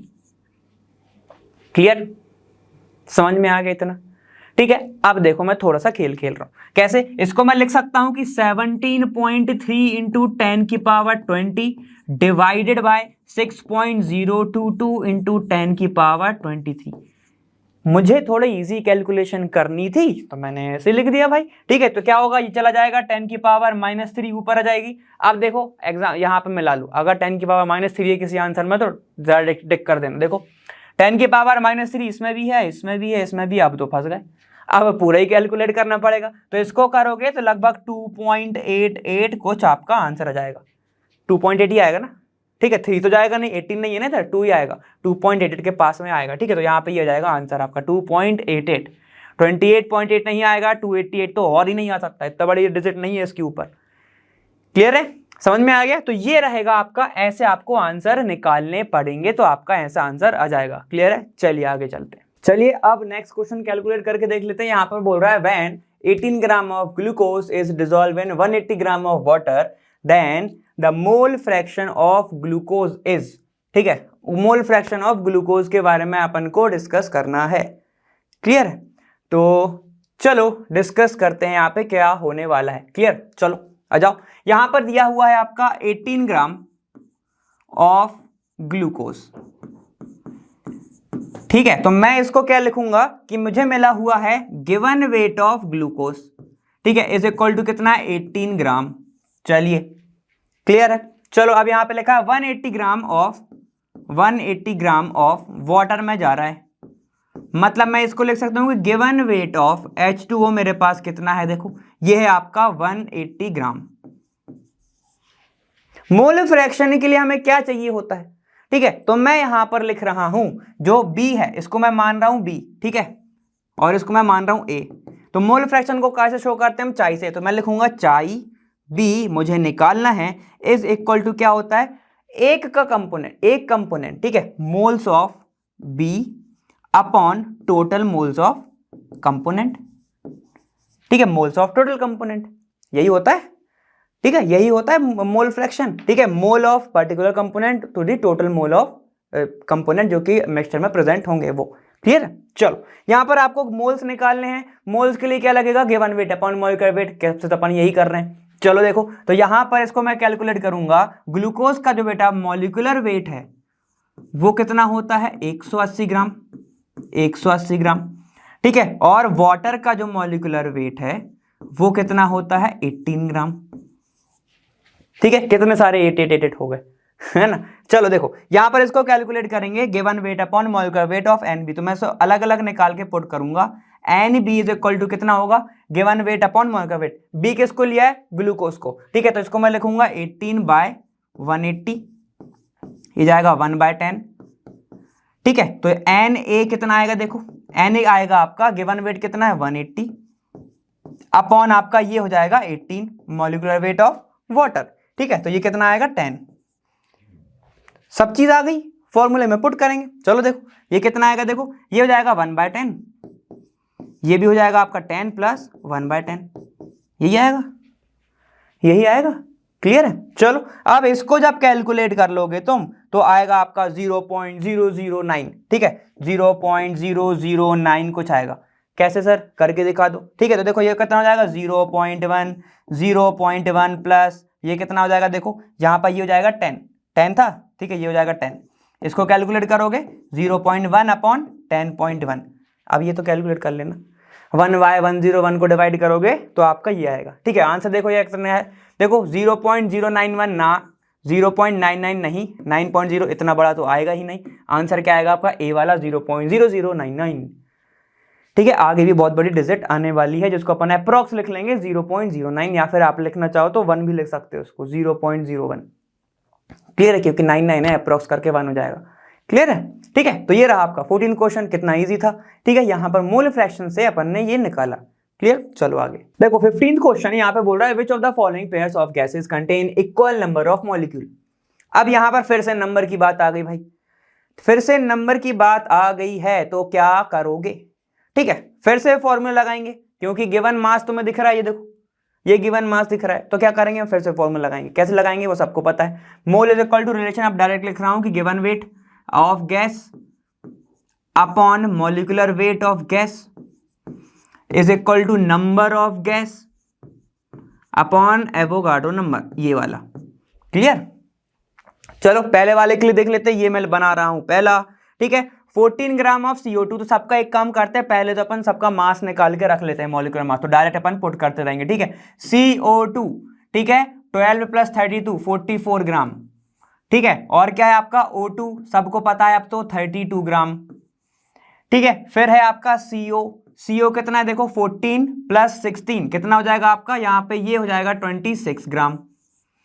ठीक है, 40 यहाँ पे 12 प्लस 16, ठीक है, ऐसा को नहीं है, ठीक है, 12 प्लस ये हो जाएगा आपका 16, तो ये हो जाएगा आपका टोटल 28 ग्राम। क्लियर। चलो यहाँ पर फिर है आपका NO, N और O, ठीक है, तो 14 प्लस वापस से 16, 14 प्लस वापस से 16 कितना हो जाएगा, ये हो जाएगा आपका 30 ग्राम। ठीक है, आगे आओ, फिर है आपका साइनाइड। साइनाइड भी कितनी बार है, 2 बार है। ठीक है, तो ये हो जाएगा आपका देखो 24 प्लस 28, यही होगा 24 प्लस 28, तो इसको कैलकुलेट कर लोगे जब तुम तो कितना जाएगा, देखो ये जाएगा आपका 52 ग्राम। ठीक है, चलो और आगे आओ, फिर है आपका N2। N2 का तो सबको पता है 28 ग्राम, अभी लिखा। ठीक है, ये सारी की सारी आपकी गैसेज हो गई, सारी हो गई। देखो CO2 का अपन ने लिख लिया, O2 का लिख लिया, कार्बन मोनोऑक्साइड का भी लिख लिया है हमने, साइनाइड का, फिर NO का हो गया, NO का। चलो ठीक, ये सारे के सारे हो गए। डायरेक्ट फॉर्मूले में पुट करेंगे, given mass given weight upon molecular weight. Given weight कितना है 14 अपॉन मोलकुलर वेट कितना है 44, ठीक है, is equal to N upon Na। हमको क्या निकालना है, Na। तो मैं किस टर्म में लिखूंगा, अब देखो इसको ऐसे लिखूंगा 14/44 इंटू Na, ठीक है, इज इक्वल टू नंबर्स। अब ऐसे टर्म में मैं हर चीज लिखूंगा। क्लियर। चलो अब देखो O2 का कितना है, देखो O2 का है आपका 16/32, ठीक है, इंटू Na। क्लियर है, क्या इनका रेशियो सेम है, क्या इनका जब कैलकुलेट करोगे सेम आएगा। ये क्या है, देखो 14/44, ठीक है, मतलब 7/22 बोल सकता हूं मैं इसको। तो ये वाला जो है ये पेयर सेम नहीं है, तो ये वाला ऑप्शन तो पहले ही गया। क्लियर, आगे आओ, फिर क्या है 7, ठीक है, ये हो जाएगा आपका बी वाला सॉल्व कर रहा हूं यहाँ पे। 7 gram divided by carbon monoxide का है, ठीक है, 12 प्लस 16 तो मतलब 28, रख दिया 28, तो ये हो गया 1/4। ठीक है, अब 1/4 इंटू Na। चलो दूसरा देख लो, ये कितना है 13 ग्राम। 13 ग्राम डिवाइडेड बाय देखो कितना है 52 ग्राम, तो ये कितना चला गया, डायरेक्ट इसको कैलकुलेट करोगे तो 4 टाइम चला जाएगा, तो ये जाएगा 1/4 इंटू Na। ठीक है, तो यहां पर ये भी 1/4 और ये भी 1/4, ठीक है, तो दोनों के दोनों पेयर सेम है, तो ये वाला आंसर हो सकता है। क्लियर। चलो और देख सकते हैं क्या और आंसर होंगे या नहीं होंगे। चलो देखो नीचे आओ, फिर है 5 gram divided by carbon monoxide, वापस से आ गया तो 28, ठीक है, इंटू Na, ये सी वाला है। ठीक है, और अब जाओ नाइट्रोजन व नाइट्रो, ठीक है, यहाँ पे नाइट्रोजन मोनोऑक्साइड, ठीक है, इसमें क्या हो जाएगा, देखो 18 gram divided by nitrogen monoxide का कितना देखो 30 ग्राम, तो ये हो जाएगा 30 ग्राम, ठीक है, इंटू Na। क्या ये दोनों सेम है, क्या ये दोनों सेम है, बिल्कुल नहीं है, तो ये वाला भी गया। अब बचा लास्ट वाला आपका डी में कैसा है, देखो ये डायरेक्ट दिख रहा है आपको, देखो डबल है एक दूसरे के। ये 16 है, 16/32, ठीक है, तो ये हो जाएगा 1/2, और ये भी कितना है देखो 14/28, तो ये हो जाएगा 1/2, तो दोनों के दोनों सेम है। ठीक है, तो मॉलिक्यूल्स भी क्या होंगे, सेम ही होंगे। तो यहां पर आपके जो ऑप्शन हो सकते हैं वो एक नहीं 2 हो सकते हैं। कौन कौन से, option B and option D. Clear है, इन दोनों को आप टिक करके आएंगे, अगर उसमें लिखा रहेगा, मतलब ऐसा रहता है ना कि एक से ज्यादा आंसर भी हो सकते हैं, तो ये दोनों आपके आंसर होंगे। क्लियर है, ठीक है, तो मैं एक और यहाँ पे बना देता हूं आपके लिए 5th वाला, ठीक है, ABCDE बना देता हूं पॉइंट कि बी एंड डी बोथ। तो आप क्या करो, इमेजिनरी इस पर टिक करके आओ। क्लियर, समझ में आ गया। चलिए आगे चलते हैं। देखो अब ये जो हमारा क्वेश्चन है 16th क्वेश्चन बोला number of significant figure in, ये तुम्हारा डिजिट गिवन है। ठीक है, तो सिग्निफिकेंट फिगर के लिए मैंने आपको रूल पढ़ाए हुए थे। उस रूल में क्या क्या था कि अगर राइट साइड है तो उनको छोड़ दो, ठीक है, और अगर आपका स्पेसिफिक एक नंबर है, एक होल नंबर जैसे 28 हो गया, ठीक है, उसके इनफाइनाइट क्या हो सकते हैं, सिग्निफिकेंट फिगर हो सकते हैं, क्योंकि 28 के पॉइंट के बाद जितने जीरो लगाने लगा दो वो तो काउंट ही नहीं होगा। क्लियर, तो चलो अब यहाँ पर आपको ये डिजिट दिए हुए हैं, इसमें आपको देखना है कि कितने सिग्निफिकेंट फिगर होंगे। ठीक है, तो यहाँ पे कितना है देखो 3003, कितने सिग्निफिकेंट फिगर होंगे 4, क्यों, क्योंकि एक्चुअल नंबर है, ठीक है, पूरा का पूरा नंबर है, और ये जो जीरो है इनके बीच में ना तो पॉइंट है, ठीक है, ना तो पॉइंट है, और अगर पॉइंट होता भी जैसे कि 30.03 मतलब पॉइंट है वो, तो ये इसका भी अगर होता तो भी हम काउंट करते। क्यों काउंट करते, क्योंकि ये जो आपका जो 2 जीरो है, ठीक है, ये 2 एक्चुअल नंबर के बीच में है। क्लियर है, तो वो भी काउंट होता। तो इसका आ गया पहले वाले का क्या है देखो 4। आगे आओ, फिर कितना है 0.0 सबसे पहले तो लेफ्ट हैंड साइड पे एक 0 तो हटा दो, ठीक है, और वो उसके आगे है तो उसको हटा दो, कितना आएगा इसका, ये आएगा 2। ठीक है, इतना क्लियर। अब देखो अब क्या है आपका 290.08। तो ये देखो, ये भी जो दो जीरो हैं ये किसके बीच में है? ये है एक एक्चुअल नंबर के बीच में, और अगर एक्चुअल नंबर के बीच में है तो बेटा वो काउंट होते हैं। ठीक है, तो ये कितना हो जाएगा? देखो 1 2 3 4 5, तो ये हो जाएगा 5। ठीक है, तो आंसर आपका आना चाहिए 4 2 5। क्लियर है? चलो देख लेते हैं यहाँ पर है 4 2 5। ओ, पहला वाला ही है तो हम नीचे जा ही नहीं सकते। क्लियर है? देखो तो क्या है 4 4 5। 4 4 5 में इसने क्या करा होगा? 5 तो इसने सही करा है, इसमें क्या करा है? इसने सारों को काउंट कर लिया 4 4 में। ये नहीं होगा, लेफ्ट हैंड साइड है। क्लियर? चलो तो ये वाला ऑप्शन तुम्हारा गया। उसके बाद आओ 4 3 3। 4 3 3 में क्या हुआ होगा कि यहां पर इसने एक जीरो को तो हटा दिया, ये 3 को काउंट कर लिया। ठीक है, और यहां पर इसने 2 जीरो को काउंट नहीं करा है, तो 3 हो गए। ठीक है, तो ये भी गया। आ जाओ 2 3 3। 2 3 3 में क्या है? अब ये देखो, ये तो एक्चुअल नंबर था, इनके जीरो तो काउंट कर नहीं थे उसको, लेकिन वो भी नहीं करे, तो ये वाला भी गया। ठीक है, तो आंसर क्या होगा आपका? ए वाला। क्लियर है? बहुत ईजी था। नेक्स्ट क्वेश्चन देखते हैं अब। देखिए 17th क्वेश्चन यहां पर क्या पूछ रहा है? नंबर ऑफ इलेक्ट्रॉन इन 25 ग्राम ऑफ CaCO3 मॉलिक्यूल्स आर। ठीक, नंबर ऑफ इलेक्ट्रॉन मॉलिक्यूल। आपको फॉर्मूला याद है या नहीं? फॉर्मूला मैंने क्या दिखाया था? जितने भी इलेक्ट्रॉन हैं उसको पहले तो कैलकुलेट कर लो, मतलब सम कर लो उनका, और फिर इनटू नंबर ऑफ मॉलिक्यूल से कर दो। ठीक है, यही फॉर्मूला था। देखो करके देखते हैं अपन। यहां पर देखो क्या हुआ है, नंबर ऑफ इलेक्ट्रॉन पूछा है। नंबर ऑफ इलेक्ट्रॉन मत किसमें है? CaCO3 के अंदर। ठीक है, अब यहां पर मास मत पुट करना, नंबर पुट करना। ठीक है, यहां पर कैल्शियम का नंबर कितना होता है?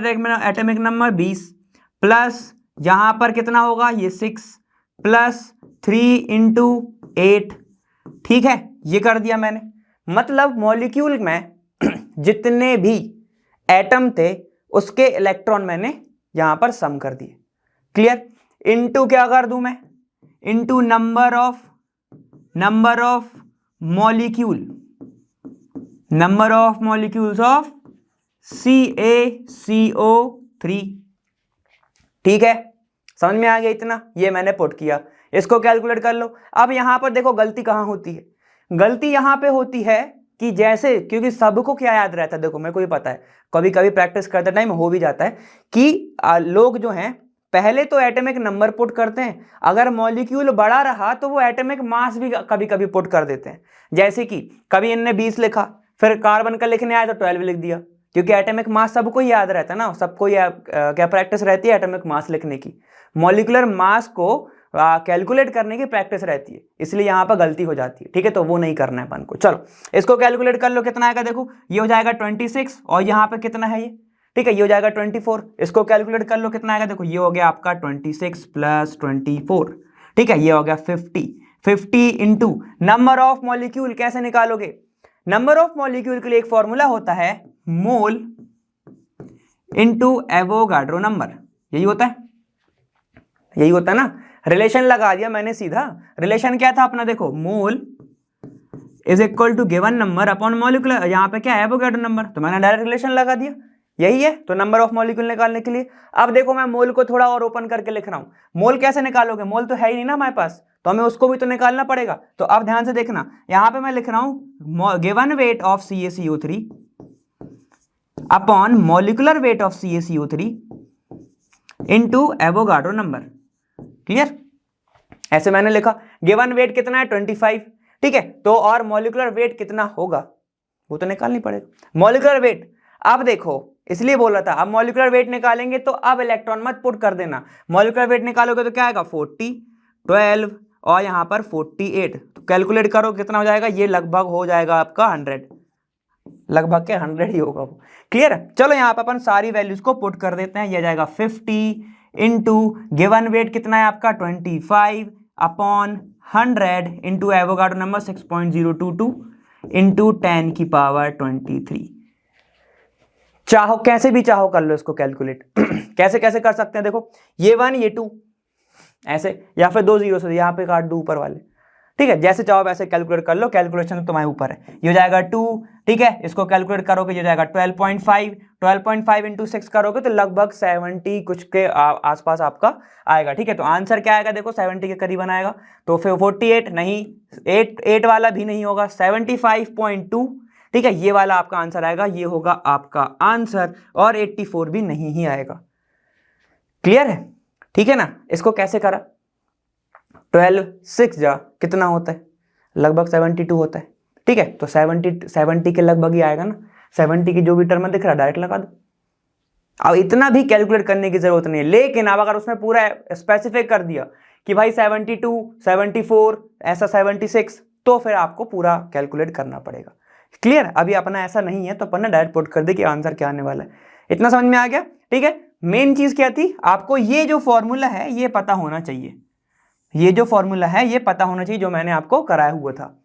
क्लियर है? चलें आगे, नेक्स्ट क्वेश्चन पे चलते हैं। चलो अब ये क्वेश्चन देखो, थोड़ा सा अलग है। यहाँ पे क्या है बोले, the weight of 750 ml of diatomic gas at 0 degree Celsius and 3 atm pressure is 5.2 gram, the weight of 1 atom is। देखो यहाँ पे खेल गया वो थोड़ा सा, वेट ऑफ 1 एटम दिया क्या है, डायटोमिक, मतलब 2 एटमिक का है, 2 एटम से मिलके बना होगा एक मॉलिक्यूल या फिर एक गैस। ठीक है, तो आपको डिवाइड करना है 2 से, तो एक एटम का जाएगा। ठीक है, यहां तक समझ गए? कोई बात नहीं, चलो यहां पर अपन सॉल्व करेंगे जब समझ जाओगे। यहां पर फॉर्मूला कौन सा लगाओगे जल्दी बस बताओ। यहां पर पूछा है weight of 1 atom, weight of 1 atom पूछा, मतलब वेट की बात हुई है, 1 एटम को छोड़ो, अभी वेट की बात हुई है। वेट कब आएगा, वेट जब आएगा जब आप मोल निकालोगे, given weight upon molecular wait. अब वो कहां से लेके आओगे, और कौन से फॉर्मूले में प्रेशर और टेम्परेचर दोनों की साथ में बातें होती हैं। ठीक है, वो होता है आपका PV is equal to N into R into T, यही होता है, यही होता है। ठीक है, अब देखो इलेक्ट्रोकेमिस्ट्री मत लगा देना इधर, वरना N is equal to number of electron कितने ट्रांसफर हो रहे हैं वहां पे आ जाओ। N अपना मोल है, N अपना क्या है, मोल। ठीक है, तो यहां पर देखो, यहां पर हमारे पास V की वैल्यू हमें निकालनी है। ठीक है, तो इसको मैं लिखूंगा, ध्यान से देखना, N, ठीक है, into R into T by यहां पे मैं रख दूं P। ध्यान से देखते चलो। अब वॉल्यूम हमारे पास कितना है, देखो यहां पर अपने पास 750 ml है, क्योंकि ये ml में है, लीटर में नहीं है, तो क्या करना पड़ेगा, डिवाइड बाय 1000। चलो यहां पे कर दो, ये हो जाएगा आपका 750 डिवाइडेड बाय 1000। ठीक है, इज इक्वल टू मोल अभी निकाल रहे हैं हम, इंटू 0.0821 इंटू टेम्परेचर 273 लिख सकता हूं 0 डिग्री सेल्सियस को। ठीक है, अपॉन प्रेशर कितना है 3 atm, तो मैंने 3 रख दिया। चलो इसको कैलकुलेट कर लेते हैं, मोल निकालते हैं। और मोल कितना आ जाएगा, देखो 3 into 750 divided by 1000, divided by 1000, ठीक है, इंटू 0.0821 इंटू 273, ऐसी कुछ आएगा, ऐसी कुछ आएगा। ठीक है, इज इक्वल टू आपका कितना हो जाएगा, ये आ जाएगा मोल N। क्लियर है? यहां तक तो क्लियर है। अब इसको भाई सॉल्व करना पड़ेगा, इसको मैं डायरेक्ट लिख दे रहा हूं 3/4। ठीक है, इसको मैं डायरेक्ट काट दे रहा हूं 91 से।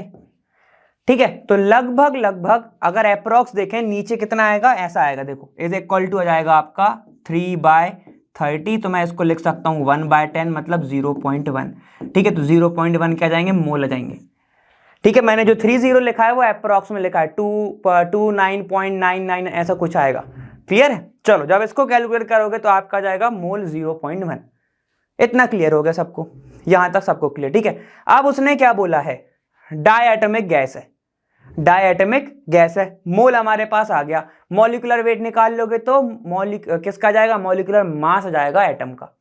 क्लियर? चलो अब देखो यहां पर इसने क्या क्या गिवन है, गिवन आपको दिया हुआ है 5.2 ग्राम। ठीक है, देखो क्या हुआ, the weight of, the weight मतलब गिवन वेट आपके पास है। ठीक, चलिए तो अब सीधे सीधे फॉर्मूला पुट करेंगे।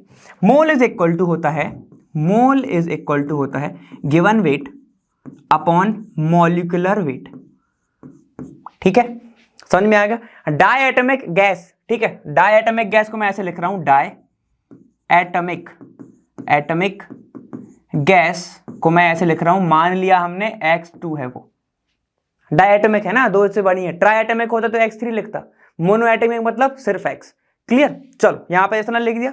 मोल कितना है, देखो 0.1 अभी निकाला हमने। गिवन वेट कितना है, देखो 50 to 5.2 है। ठीक है, मॉलिक्यूलर वेट ही तो निकाल रहे हैं, तो मॉलिक्यूलर वेट ऑफ X2 लिख दिया ऐसा। ठीक है, इतना क्लियर? चलो अब आगे जाओ, इसको कैलकुलेट करो जरा, कितना आएगा। देखो यहां पर मैं करूंगा तो 5.2 बाय 0.1, ठीक है, इसको कैलकुलेट करूंगा तो 52 आएगा, 52 ग्राम। तो यहां पर अब 52 ग्राम जहां दिख रहा है वहां पर ऐसे टिक कर दो, और अगर तुमने टिक कर दिया है तो तुमने क्वेश्चन ही गलत कर दिया है। समझ रहे हो क्यों सर? क्योंकि ये डायटोमिक का वेट है, उसने पूछा क्या है, उसने मोनो एटम का पूछा है, 1 एटम का पूछा है। ये तो आप 2 एटम का लेके आ गए ना, समझ में आ रहा हो? ये अपना 2 एटम का आ गया। अगर यहाँ पे आके तुमने डायरेक्ट जल्दबाजी कर दी तो आंसर होगा तुम्हारा गलत, फिर नंबर तुम्हारे कट गए।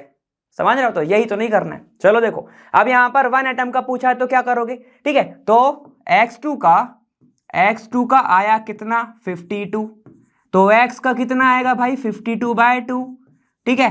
अब डिवाइड करना तो आता ही है, क्या कर लो 26 आ जाएगा ये। तो आंसर जो आपका एक्चुअल आंसर है वो आने वाला है आपका 26, ये होगा आंसर। समझे? समझे? इजी था, लेकिन जल्दबाजी के चक्कर में गलत हो सकता है। समझ गए? और वही तो हमें करना है, नहीं करना है, ठीक है ना। चलो यहां पर ये 18th क्वेश्चन था, डायटोमिक के बारे में था, मोनो एटमिक का मास पूछा था, ऐसे हमने कैलकुलेट करा। लिखना चाहो लिख लो, दिमाग में ऐसे फिट करो। क्लियर? चलो आगे देखो, नेक्स्ट 19th क्वेश्चन, वो तुम्हारा क्या बोला यहाँ पे, आप ध्यान से देखेंगे। A sample of mixture of MgCl2 and KCl weighing 2.02 gram was seeded to precipitate all magnesium as MgCO3, which was then treated and quantitatively converted to 0.79 gram of MgO। ठीक है, calculate the percentage of MgCl2 in the mixture. बहुत लंबा statement हो गया, तो इसको तोड़ तोड़ के तो करना पड़ेगा, ठीक है। तो यहाँ पर क्या बोल रहा है, देखो एक मिक्सचर है, कौन सा, MgCl2, ये रहा MgCl2, और एक है आपका KCl का, ठीक है। जब यहाँ पे उनने वे करा तो इसका वेट कितना आया, देखो इसका वेट आया 2.02 ग्राम, इतना कुछ इसका वे आया, ठीक। अब यहाँ पे was ready to precipitate all the magnesium, जितना भी मैग्नीशियम था इनने in the form of MgCO3 precipitate बना लिया, ठीक है। जितना भी Mg था वो इन द फॉर्म ऑफ किस में आ गया, तुम्हारे MgCO3 के फॉर्म में वो आ गया, ठीक है। मतलब मैग्नीशियम अभी भी कंजर्व भी है, ठीक है। चलो अब यहाँ पे बोल रहा है then heated and quantitatively converted to 0.79 gram of MgO, ठीक। अब इसको इनने हीट किया, हीट करने के बाद ये कन्वर्ट हो गया MgO में, जिसका इसका जो वेट है वो कितना है 0.79। अगर आप बोले तो मैं इसको थोड़ा अप्रोक्स करके ऐसे लिख सकता हूँ 0.8, चलेगा ना आप सभी को, तो 0.8 ग्राम में इसको लेके चलूंगा, कैलकुलेशन इजी हो जाती ना, ठीक है। चलो अब यहाँ पे जाओ, calculate the percentage of MgCl2 in the mixture.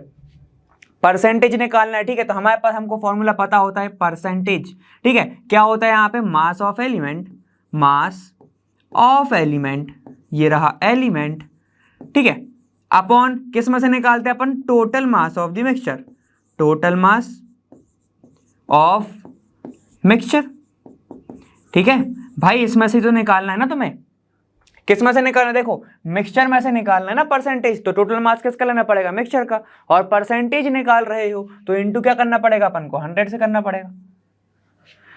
पड़ेगा, ठीक है। तो ये वाला फॉर्मूला अपन लगाएंगे, ठीक है, परसेंटेज ऑफ MgCl2 निकालने के लिए। अब हमारे पास क्या क्या चीजें हैं, देखो यहाँ पर 100 सबके ही पास रहता है सर, ठीक है। टोटल मास ऑफ मिक्सचर है कितना है, देखो 2.0T।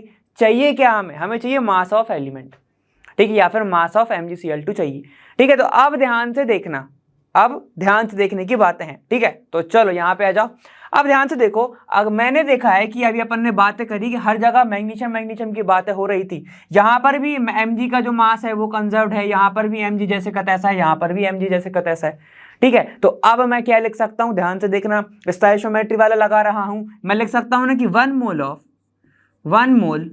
ऑफ MgCl2 इक्वल है 1 मोल ऑफ MgO के, लिख सकता हूं ये चीज, ठीक है, लिख सकता हूं। देखो दोनों एक एक मोल बना रहे हैं, क्लियर है, इतना समझ में आ गया। अब क्या करूंगा, देखो अब मैं इसको शॉर्ट में लिख रहा हूं कि moles of MgCl2 is equal है मोल्स ऑफ MgO के, क्लियर। 1 मोल लिखा था, यहाँ पे सिर्फ मोल कर दिया उसको, क्लियर है, इतना समझ में आ गया। अब मोल का फॉर्मूला क्या होता है, given weight upon molecular wait. तो गिवन वेट MgCl2 का पता है क्या, नहीं पता, वही तो निकाल रहे हैं हम, तो उसको मैंने x रख दिया, अपॉन मॉलिक्यूलर वेट, हाँ सर निकाल सकते हैं, कैसे, देखो क्लोरीन 2 है तो 71 हो जाएगा उसका, और Mg का 24 हो जाएगा, तो लगभग 95 आ गया, ठीक है। तो इसका आ जाएगा 95 gram, is equal to given weight MgO का है क्या, हमने MgO ही क्यों लिया, ये भी तो ले सकते थे क्योंकि इसका गिवन वेट दिख रहा था हमें। क्या है इसका गिवन वेट, देखो 0.8, जिसको मैंने 79 को 0.8 लिखा है। मॉलिक्यूलर वेट देख लो इसका, देखो ऑक्सीजन का कितना होगा, यहाँ पर तुम्हारा कितना है, देखो मैग्नीशियम का होगा 24 और ऑक्सीजन का कितना होगा 16, तो लगभग 40 आ गया, तो यहाँ पे 40 रख दो। क्लियर, तो x की वैल्यू निकाल सकता हूं मैं, देखो यहां से x की वैल्यू निकालो तो क्या आएगा, x इज इक्वल टू तुम्हारा होगा 0.8 इंटू 95 डिवाइडेड बाय 40। क्लियर है, 8 5 जा 40, तो ये पॉइंट में है तो यहाँ पर 50 लगा दो। क्लियर है, और ये जाएगा 19 टाइम 5 के, ठीक है, तो अपॉन 10 रह गया तो 1.9 ये आ गया।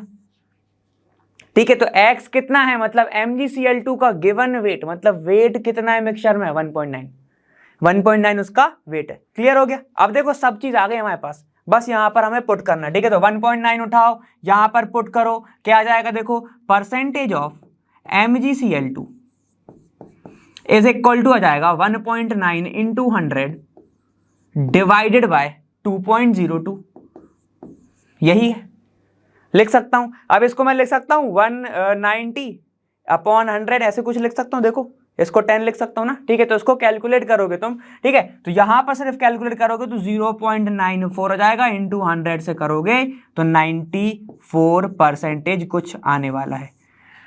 ठीक है, मैंने थोड़ा सा इसको इजी करने की कोशिश करी थी, कैसे, देखो 1.9 है, यहाँ पे ये तुम्हारा 94% आ गया, कैसे भी कैलकुलेट करो, कैलकुलेशन अपने हिसाब से कर लेना। यहाँ पे मैंने अपने हिसाब से कैसे करा था, अगर मेरे को इजी करना है तो, ठीक है, इसको मैं ऐसे लिख सकता हूँ 1.9 अपॉन 2.02, इसको मैं लिख रहा हूँ 119 अपॉन 202 इंटू 10 इंटू 100, ऐसे। ठीक है, तो ये क्या हो जाता है, एट लास्ट ये हो जाता है 190/202, तो फिर उसको कैलकुलेट करना इजी हो जाता है कि कितना आएगा, 0.99 आ जाएगा। क्लियर है, समझ में आ गया, तो आपका जो आएगा परसेंटेज वो जाएगा 94%, मतलब कि MgCl2 का मिक्सचर में परसेंटेज कितना है 94। क्लियर है, तो जहां पर भी आपको दिख रहा है वो अपन इसको लगा देंगे, ये देखो 94.05 लगभग अप्रॉक्सी तो है। ठीक है, तो यहाँ पे कितना क्या आ जाएगा आंसर, आंसर हो गया सर आपका बी वाला। क्लियर, आया समझ में। ठीक है, तो क्या करना था, सिर्फ ऐसे दिमाग लगाओ और आंसर लेके आओ। क्लियर, चलो आगे चलते हैं। तो अब हम आ गए हैं हमारे 20th क्वेश्चन पर। ठीक है, और वो क्या बोला तुम्हारा, what would be the limiting reagent if 25 ग्राम ऑफ Na2O2। ठीक है, ये क्या तुम्हारा सोडियम परऑक्साइड, जब भी O2 की लिंकेज दिख जाए, जब O2 ज्यादा दिख जाए, जैसे H2O2, तो मतलब क्या है कि परऑक्साइड लिंकेज है वहां पे। ठीक है, चलो देखो, reacted with 45 gram of H2O in the reaction. ठीक, यहाँ पे आपको रिएक्शन दी गई है, क्या रिएक्शन हो रहा है, देखो Na2O2 रिएक्ट कर रहा है H2O के साथ, तो NaOH बन रहा है और O2 निकल रहा है। हमारे काम की चीज क्या है, उसने पूछा क्या है तुमसे, देखो उसने पूछा लिमिटिंग रिएजेंट कौन सा होगा, तो सबसे पहले तो हम एक साइड में लिख लेते हैं 2Na2O2। ठीक है, और ये रिएक्शन दे रहा है 2H2O के साथ, तब जाके बना रहा है NaOH। ठीक है, और आपका O2, यही लिखा है, यही लिखा है ना। ठीक है, चलो यहाँ पे सर 4NaOH है, हाँ तो ये रहा। अब यहाँ पर लिमिटिंग रिएजेंट निकालने के लिए मैंने तरीका बताया था। सबसे पहला तरीका क्या था बेटा, सबसे पहले हम क्या करते हैं, मोल निकालते हैं। मोल को हम क्या करते हैं, कैलकुलेट करते हैं, बिल्कुल करते हैं। ठीक है, तो कैलकुलेट कैसे कर सकते हो, क्या क्या चीजें तुम्हारे पास है, गिवन मास है क्या, बिल्कुल है, ये लिखा हुआ है। मॉलिक्यूलर मास हम निकाल सकते हैं, ठीक है, आप तो निकाल ही सकते हो। चलो देखो यहां पर मोल निकालूंगा, मोल ऑफ Na2O2 ऐसे लिख सकता हूं। ठीक है, इज इक्वल टू क्या हो जाएगा, देखो ये हो जाएगा आपका 25 ग्राम upon molecular weight of Na2O2, मतलब सोडियम परऑक्साइड का। ठीक है, इसका कितना होता है, सोडियम का लगभग 22 मान लें। ठीक है, तो कितना हो जाएगा ये 44 प्लस, तो इसको मैं लिख रहा हूं 44 + 32 लिख सकता हूं, ऑक्सीजन का 32। ठीक है, तो यहां पर आ जाएगा आपका 25 डिवाइडेड बाय, ठीक है, इसको कैलकुलेट करेंगे तो 76। ठीक, और आप जरा निकाल लो इसका H2O का, NH2O। ठीक है, मोल्स यहां पर इसका कितना आएगा, देखो गिवन मास कितना है 45 डिवाइडेड बाय 18, कैलकुलेट करोगे कितना आएगा 2.5। ठीक है, तो यहां पर जब तुम कैलकुलेट करोगे ये वाली वैल्यू कौन सी वाली, ये वाली वैल्यू। तो आपको दिख रहा है ये बहुत छोटी वैल्यू आने वाली है, ठीक है। इसको कैलकुलेट करोगे तो लगभग 0.3 कुछ आएगा, ठीक है। तो यहां पर देखो कौन सी छोटी वैल्यू है, सबसे पहले कौन सा खत्म होने वाला है, देखो इसके मोल कम है, इसके मोल ज्यादा है, ठीक है। तो इसको मैं ऊपर लिख रहा हूं, मतलब इसके मोल कितने आए, देखो N2O2 के आए 0.3 कुछ आएंगे, 21 ऐसे ऐसे कैलकुलेट कर लेना एक बार उसको, ठीक है। और यहाँ पर क्या है, इसका है 2.5। तो सबसे छोटी वैल्यू कौन सी है, सबसे छोटी वैल्यू है आपकी ये वाली, और जो छोटी वैल्यू है वही आपका क्या होता है, लिमिटिंग रिएजेंट होता है। मतलब पहले कौन सा खत्म होगा मोल, पहले खत्म होगा सोडियम परऑक्साइड का, और अगर पहले खत्म हो गया उसके बिना रिएक्शन हो ही नहीं सकती, स्टॉप हो जाएगा, इसलिए अपन उसको बोल देते हैं लिमिटिंग रिएजेंट, मतलब जिसके बिना काम ना हो, मैंने बताया था उसको, ठीक है। तो आंसर आपका होने वाला है Na2O2। तो यहाँ पे अपन इसको लगाएंगे ऐसे आंसर। H2O तो बिल्कुल नहीं है, NaOH तो देखो प्रोडक्ट बन रहा है, वो बन रहा है, ठीक है। लिमिटिंग रीजन अपन इसमें निकालते हैं, वो बन रहा है, क्लियर है। वहां पे अगर तुमसे पूछ सकता था तो ये पूछ सकता था कि बताओ कितना NaOH फॉर्म्ड, ठीक है, अमाउंट पूछ सकता था तुमसे, लेकिन इसने नहीं पूछा। तब क्या करते, अच्छा बताओ, चलो यहीं पर डिस्कस कर लेते हैं। तब क्या करते अगर ऐसा पूछ लेते तो, कुछ नहीं करना, छोटी वैल्यू को उस साइड लेके जाना, उसके कोफिशिएंट से इनटू कर देना, ठीक है। तुम्हारा कितना आएगा, प्रोडक्ट फॉर्म आ जाएगा, क्लियर है। ऐसे ही करते थे हम, ठीक है। चलो वो तो अब बात है ही नहीं, पूछा ही नहीं है तुमसे, ठीक है। तो 8 और डी वाला नन ऑफ दिस तो है ही नहीं ऑप्शन, कुछ ना कुछ तो हो गई है ना। तो ये रहा आपका 20 क्वेश्चन यहाँ पर खत्म। तो यहाँ पे हमने सारे के सारे अपने मस्ट प्रैक्टिस क्वेश्चंस यहाँ पर खत्म कर चुके हैं। उम्मीद है बहुत मजा आया होगा इसमें, ठीक है। अब आपका जो PYQ है, ठीक है, उसके लिए रेडी रहें। अपने जो जितने भी तुमने कॉन्सेप्ट बना के रखे हुए हैं, रिवाइज करके रखे हो, तुमने नोट्स बना के रखे हुए हैं, उनमें रेडी रहना, ठीक है। तो वहां पर मेरे साथ साथ PYQ सॉल्व कर देना, ठीक है। तो चलो अब नेक्स्ट वीडियो में मिलते हैं, और नेक्स्ट वीडियो में मैं मिलूंगा वहां लर्न फ्री है पर बेस्ट जहाँ।